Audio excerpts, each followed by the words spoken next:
Si Mario ay isang asawang bilib sa sarili. Para sa kanya, siya ang ideal husband dahil hindi siya nambababae, nagbibigay siya ng sahod, at tumutulong siya minsan sa paglilinis. Pero may isang ugali si Mario, mayroon siyang mental na listahan. Tuwing may gagawin siyang mabuti, inaasahan niyang papurihan siya ni Gina. At tuwing may makikita siyang dumi sa bahay, agad siyang nagrereklamo, nakakalimutan ang pagod ni Gina sa pag-aalaga ng 3 anak.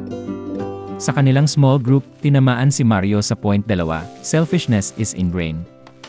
Napagtanto niya na ang pagtulong niya ay may halong manipulation, gumagawa siya ng mabuti para lang makakuha ng reward o para hindi siya mapuna.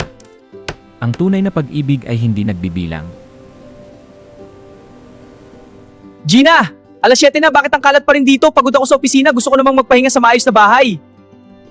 Nagugas naman ako ng plato kagabi Bakit parang ako lang kumikilos? Pasensya na Mario, nilagnat kasi ang bata kanina, hindi ako nakabitaw. Kakalinis ko lang nito kaninang hapon, nagkalat lang ulit. Pasensya na, mahal. Lagi namang ganyan ang dahilan. Sana man lang naisip mo na darating ako. Biglang tatahimik si Mario. Maaalala niya ang verse sa Philippians 2:3, do nothing from selfishness or empty conceit, but with humility of mind regard one another as more important than yourselves. Bakit ko ba binibilang ang ginawa ko kagabi? Akala ko ba selfless ako? Pero ang totoo, gusto ko lang pagsilbihan ako. Pinapataas ko ang standards ko para sa kanya pero binababa ko para sa sarili ko.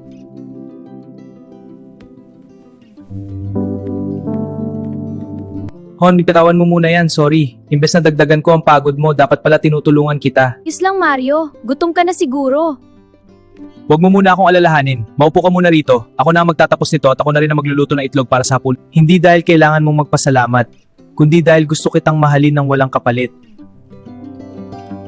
Makikitang nagliligpit si Mario habang si Gina ay nakaupo at nakapahinga, pareho silang payapa ang loob. Ang pag-ibig ay hindi naghahanap ng sariling karangalan. Kapag isinuko natin ang ating karapatan na magreklamo at piniling maglingkod ng may kababaang loob, doon natin nararanasan ang tunay na kagalakan ng isang Kristiyanong kasal. 1 Korinto 13:5, hindi ito naghahanap ng sariling kapakanan,